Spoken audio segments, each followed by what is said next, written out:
We are looking at scriptures in a totally different way. We try to make use of them to create separateness, separate religion, separate denominations, separate belief systems, and every time we create a new belief system, some followers come there, some there, we separate again and again from each other. The greatest separator of all is our own mind. That separates us first from our own self, and then it separates from everybody else. The mind is our separator. How can you rely on a mind for yoga, for union, which is constantly separating us? If the mind was not there, we would be one right now. The mind is creating all the separation. The mind divides. It's its nature. And when it divides through a process which appeals to itself, a process called analysis. It is analytical in nature. You want to understand something, break it.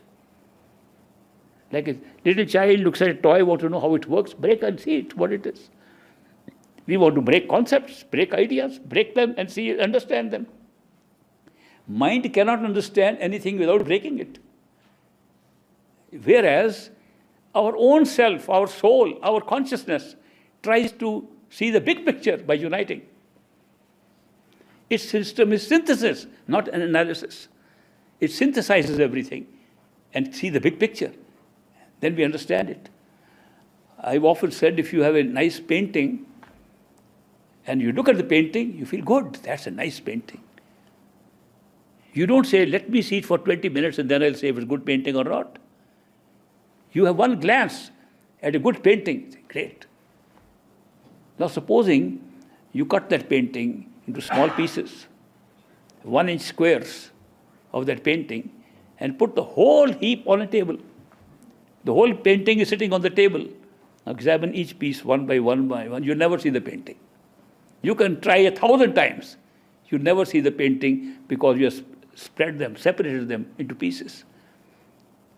Even this human life, we see it separated, cut up by time and space, moment by moment. These are scissors.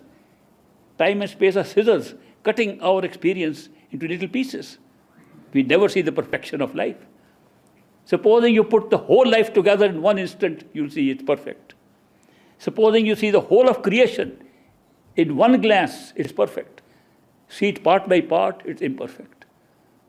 So this whole approach of experiencing through the mind and experiencing through the soul are different. When you experience through the mind, you never see the whole, the big picture. When you experience through the soul, you see the whole picture.